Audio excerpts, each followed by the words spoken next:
муҳимтарин хабару гузоришҳои рӯз барномаи иттилоотии пайғом манзари шумост. Ассалому алайкум. раиси шаҳри Панҷакент Абдухолиқ Холиқзода бо сафари корӣ ба ҷамоати деҳоти Амондара ташриф оварда аз ҷараёни корҳои ободониву созандагӣ ва вазъи фаъолияти муассисаҳои иҷтимоӣ боздид намуда, инчунин собиқадорони меҳнатро аёдат намуд.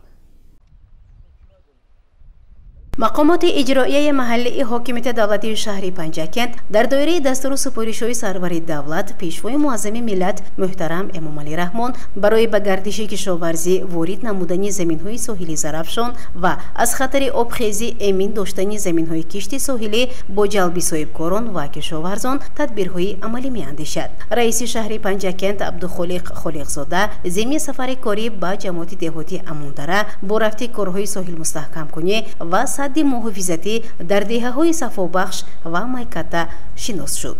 иттилоъ дода шуд ки дар соҳили дарёи Зарафшон дар деҳаи сафобахш бо саҳмгузории сокинон ва соҳибкорони буронмарзӣ дар масофаи беш аз 500 метр садди муҳофизатӣ бунёд намуданд ва ҳамасола онро бо кашонидани санг гузоштани сепоя мустаҳкам менамоянд.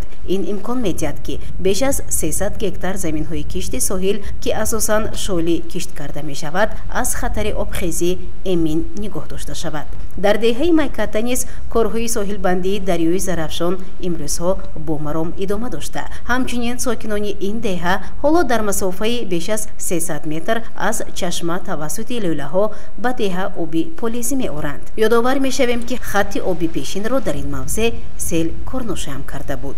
раиси шаҳри Панҷакент Абдухолиқ Холиқзода ба ташаббускорони ин иқдомҳо арзи сипос карда тавсия дод ки ҳамаи деҳқононе ки дар заминҳои соҳилӣ ба кишту кор машғул ҳастанд ба корҳои соҳилбандӣ ва мустаҳкам намудани садҳои мавҷуда ҷалб карда ин корҳо то мавсими обхезии дарё анҷом дода шавад.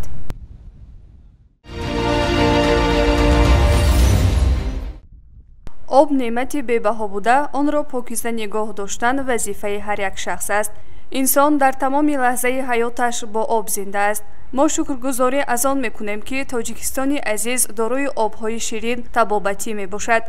ҷумҳурии Тоҷикистон дар байни давлатҳои ҷаҳон яке аз давлатҳои дорои захираҳои бузурги об ба шумор меравад. бо пешниҳоди сарвари кишвар муҳтарам Эмомалӣ Раҳмон дар иҷлосияи 54-уми маҷмаи умумии Созмони Милали Муттаҳид оиди эълон намудани соли 2003 соли байналмилалии оби тоза ки 1 октябри соли 1999 сурат гирифта буд, қадамҳои нахустини Тоҷикистон дар масъалаи об мебошад.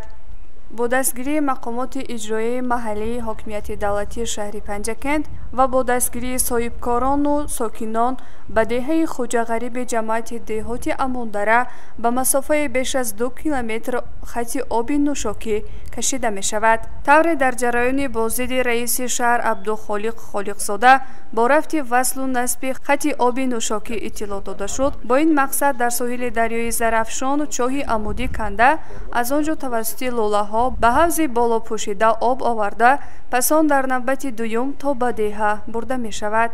то ҳол тариқи ҳашар ва ҷалби мутахассисон чоҳҳои амудӣ омода карда хатти барқ кашида то ҳавзи аввал лӯла хобонида шудааст ва барои иҷрои ин корҳо беш аз 1 миллион сомонӣ харҷ гардидааст.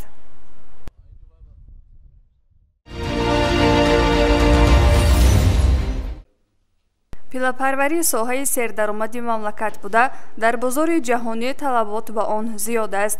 рушди соҳа дар амалӣ намудани ҳадафи 4-уми стратегии кишвар саноатикунонӣ бо суръат нақши созгор дорад. кишоварзони шаҳри Панҷакент низ ба парвариши кирми пила диққати махсус дода тибқи шартнома соли равон 680 қутӣ кирми пиларо ба парвариш гузошта истеҳсоли 25,8 тонна маҳсулоти хоми саноатиро ба нақша гирифтанд ва ҳоло парвариши кирми пила хуб ҷараён дорад. дар ҷараёни шиносоии раиси шаҳр Абдухолиқ Холиқзода аз рафти парвариши кирми пила дар хоҷагии деҳқонии равоти ҷамоати деҳоти Амондара иттилоъ дода шуд ки ҳоло деҳқонони хоҷагии парвариши 11 қутӣ кирмакро тибқи қоидаҳои агротехникӣ ба роҳ мондаанд. از جمله عضو همین خوجگی فاطمه زاکیرова که در این کار تجربه غنی دارد هر سال حاصل فراوان به دست می‌آورد. در عموم خوجگی‌های دهقانی جماعت دهات حالا پرورش 80 قوطی کرمک را به راه ماندند و آن با خوراک تامین بوده از روی مشاهده متخصصان انکشافش معتدل است.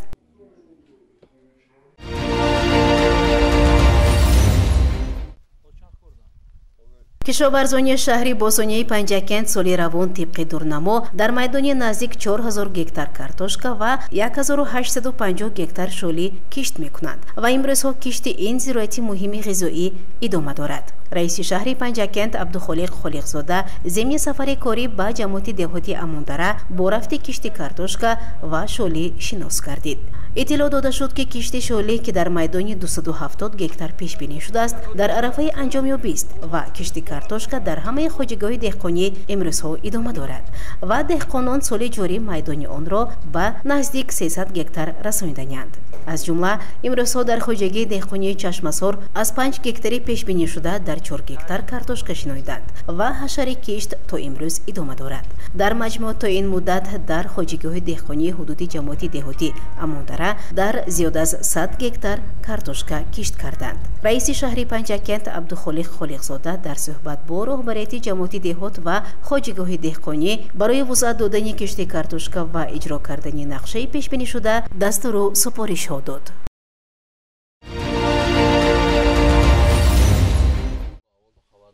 ساکنی دهه امانداره جماعت دهات امانداره شهر پنجکند نورعلی سیدعلیف بیش از 40 سال در جماعت دهات وظیفه متخصص عاید به جمع‌آوری انداز را به عهده داشت و با زحمت شایسته صاحب آبروی اعتبار گشته بود.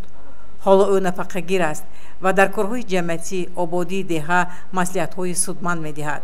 به سابق کارمند خوجگی جنگل و جنگلبان رشید مجیدов باشد هر وجب و کوه و دره و جنگل اطراف ساحل دریای زرافشان و گلوک گیاهو درختان آن جای شناس است و او طول فعالیت مهنتیش در حفظ و افزون نمودن غناوت طبیعت سهم ارزنده گذاشته است. با مصلحت او باغچه روی حولیگیش سبز و خرم کرده پرورش زراعت به طور نمونوی به راه مانده شده است. رئیس شهر عبدالخالق خالقزاده ضمن سفر کاری به جماعت دهات با این سابقه‌داران برایمند دیداربینی نموده با آنها برای زحمت و اشتراک در کارهای جمعیتی اظهار سپاس نمود. با سابقه‌داران تحفه‌های پولی و مالی مقامات اجرایی محلی حاکمیت دولتی شهر تقدیم کرده شد.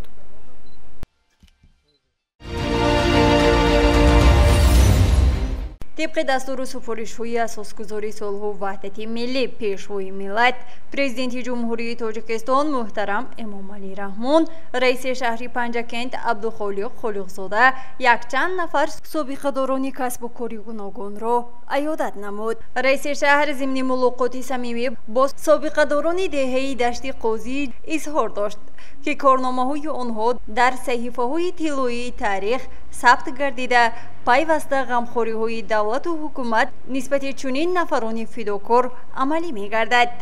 طالبای میرزا حافظی 77 ساله سابقه‌داری ساحه نقلیات راننده میباشد. نفر دیگر باشد طالبای میرزا حمید 80 ساله بوده آموزگار مؤسسه تحصیلات میانه عمومی رقمی 49. عیادت شدگان از دستگیری‌های دائمی مقامات اجرایی و حاکمیت دولتی شهری پنجکند سرفراز بوده چنین دست دعا برداشتند. جناب عالی اساسگذار صلح و وحدت تاجیکستان این کس خوازنده این کس بنیادگر می باشند. جناب عالی دائم صحت و سلامت باشند در سری مردم تاجیکستان سربلند باشند. الله. مقامات اجرایی و حاکمیت دولتی شهری پنجکند پیوسته تلاش می‌نماید تا سابقه‌داران نفرانی امکانیتشان محدود و بیمارانی برجامانده را عیادت نموده و پیام‌های شادباشی سروری دولت و رئیس ولایت سوخت را به ایشان رساند.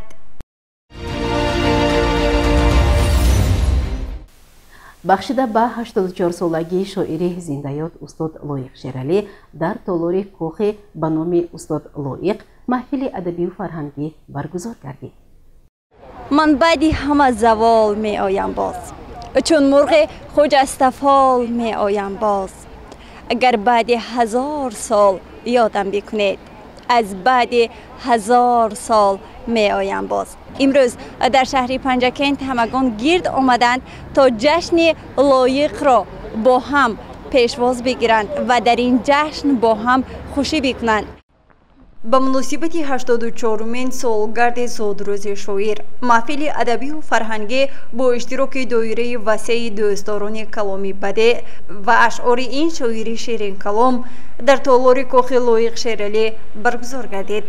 بعد مراسم گلگذاری در پایه مجسمه شاعر در تالار، پیام شادباشی مقامات اجرایی و حاکمیت دولتی شهر را بخشیده به روز زادروز لایق شیرالی، معاون رئیس شهر پروین نقیبی به سهم حاضرین رسانید. بعداً پسر لایق شیرالی دلاور شیرالی برای بزرگداشت و ارجگذاری به پیشوای ملت پرزیدنت جمهوری تاجیکستان محترم امامعلی رحمان و به همه همدیاران برای گرامی داشت خاطره شاعر اظهار سپاس نمود. معاون رئیس شهر پنجکند پروین نقیبی ضمن سخنرانی خود ذکر نمود که شعر استاد لایق با تازه‌کاری بی‌شباهت، با رستاخیزهای پندار و اندیشه، با سنتگرایی و سنت شکنی های دلاورانه، با عشق و ارمان و بشارت و ارشادهای شاعرانه و عاشقانه، با جذابات انسانی و کیهانی، با پایه ها و مایه های ملی و بشری، با روح و فاتح آفاق تیرش دل دوستداران سخن والا را شاد کرده است. علاوه گردید که استاد لایق همان پدیده استثنایی است که با روایش بزرگ انسانی و شاعریش دلهای همگان را در انحصار محبت نگاه می دارد. در ادامه محفل سرایندگان محبوب با سرودهای دلنشین خویش که متن آنها از اشعار لایق شیرالی می باشد خاطر اشتراکچیان را بالیده نمودند. گزارش مرتبه رحمان و خیام جورایف.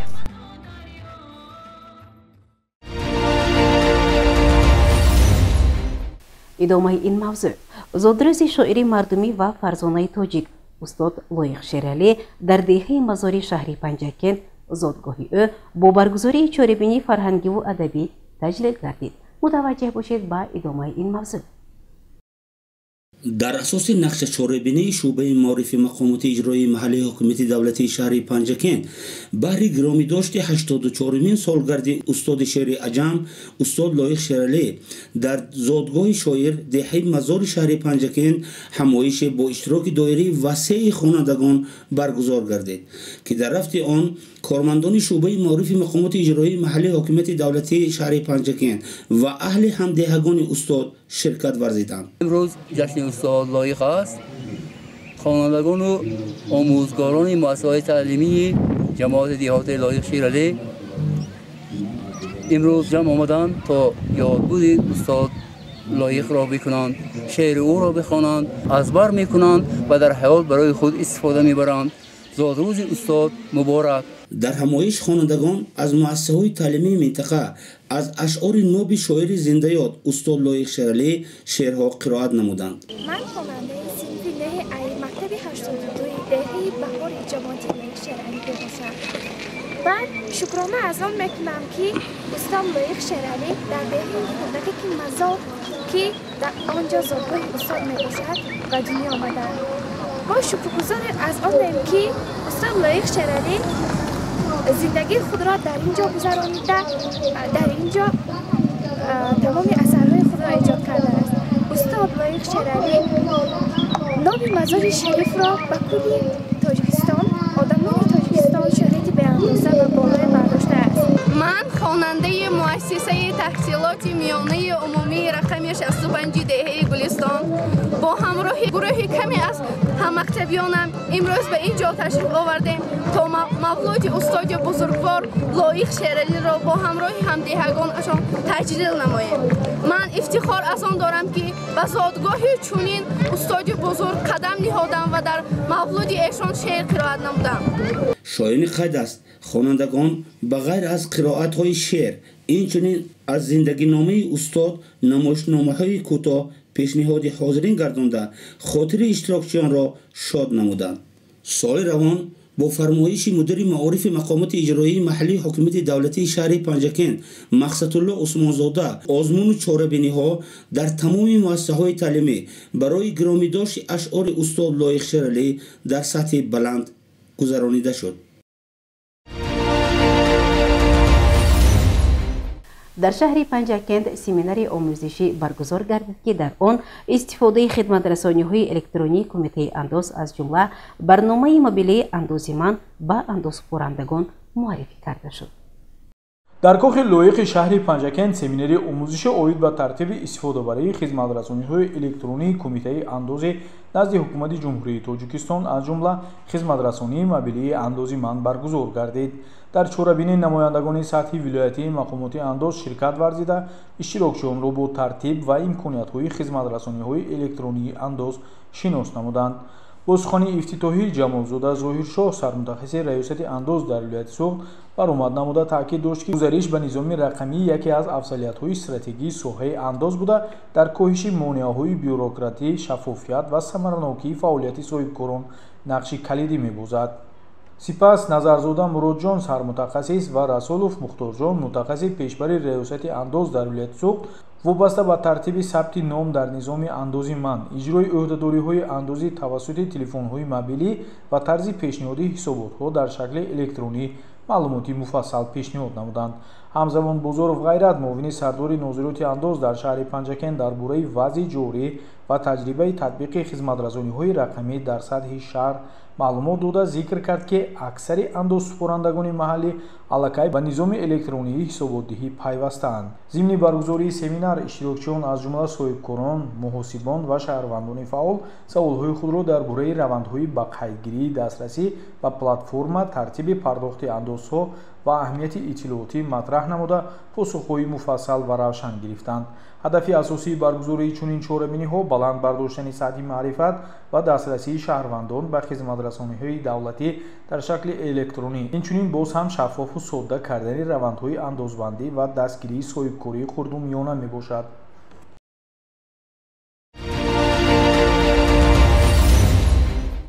با مناسبت سالگرد نوبتی شاعر خلقی تاجیکستان باقی رحیمزاده در کتابخانه مرکزی شهر پنجکند کنفرانس علمی ادبی دایر شد. باقی رحیمزاده شاعری معروف تاجیک است که برای سهم بزرگ خود در ادبیات تاجیک به جایزه دولتی به نام رودکی و عنوان شاعر خلقی تاجیکستان قدر شده است. با مناسبت 115 سالگی باقی رحیمزاده در تالار کتابخانه مرکزی از طرف کتابخانه فیلیال رقمی 3 کنفرانس علمی ادبی با اشتراک خوانندگان فعال کتابخانه، سرداران کتابخانه فیلیال های شهر و دهات، آموزگاران، کارمندان کتابخانه مرکزی شهر و والدین خوانندگان برگزار شد.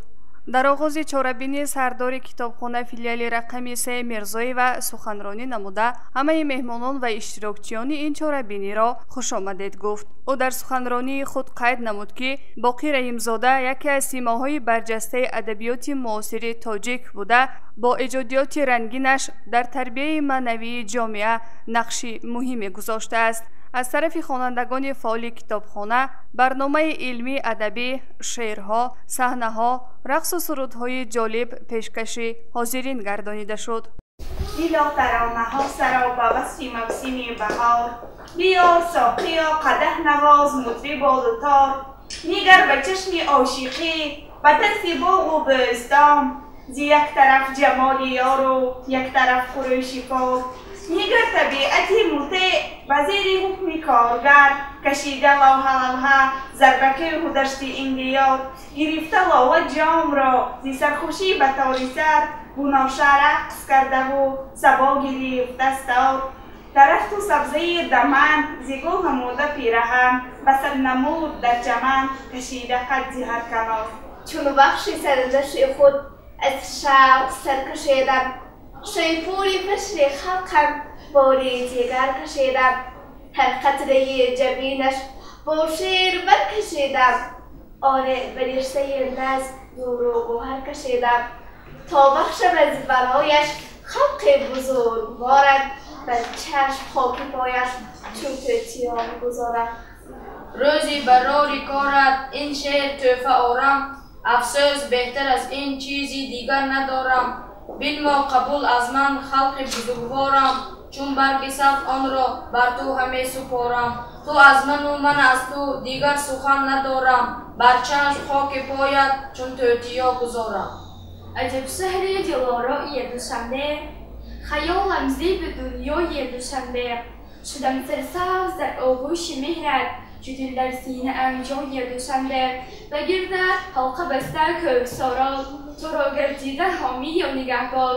همیشه تو که باشی سبز و خرم، زیدل جاری نموده چشم ساران. عجب شهر دلارای دوشنبه، خیالم زیب دنیای دوشنبه. ای دختر مامدار توجه، ای رابط افتیاخور توجه، ای مزدور نبهار توجه، پرونده تو را دیار توجه.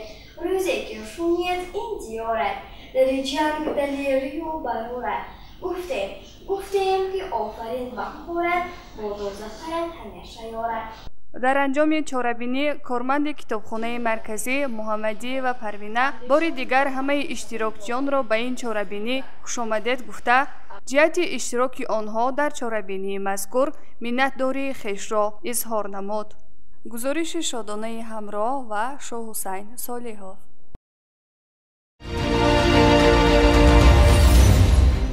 برنامه را ادامه می‌دهیم. در مؤسسه تحصیلاتی میانه عمومی رقم 97 دیه وحدت جماعت دهاتی خرمی درس گشاد تاریخ در موضوعهای کروشی کبیر و اویستا برگزار گردید که با بالا بردن معرفت خوانندگان و شناخت فرهنگ و تاریخ ملی نگران گشته است. متوجه باشید با گزارش همکاران ما. در مؤسسه تحصیلاتی میانه عمومی رقم 97 واقع در دهه وحدت دهات خرمی شهر پنجکند با تشبوس آموزگار فنی تاریخ اکرم و گلنورا درس کشاد تربیوی معرفتی برگزار گردید.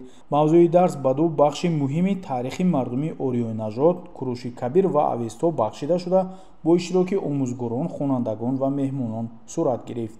در آغاز آموزگار به طور مختصر محتوای عمومی درس و اهمیت آموزش تاریخی باستانی را شرح داد. سپس توسط پیشنهاد معلومات‌های تاریخی صورت‌ها به شاگردان درباره حیات و فعالیت کروشی کبیر پایه‌گذار دولتی هخامنشیان معلومات مفصل پیشنهاد شد.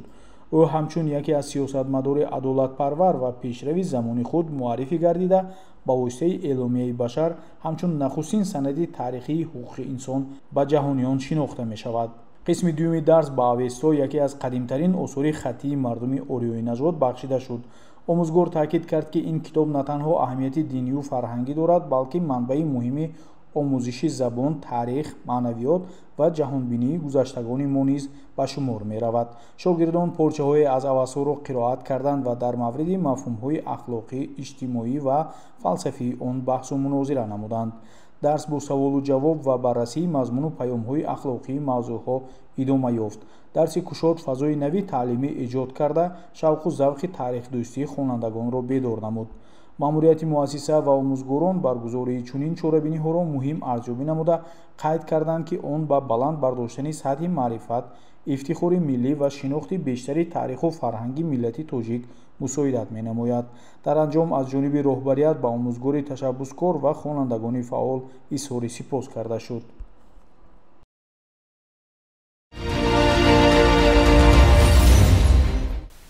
تماشاگران عزیز، در همینجا برنامه اطلاعاتی پیغام به پایان می‌رسد. برای هر یک شما سلامتی را خواهانیم. خیر، شاد و پیروز باشید.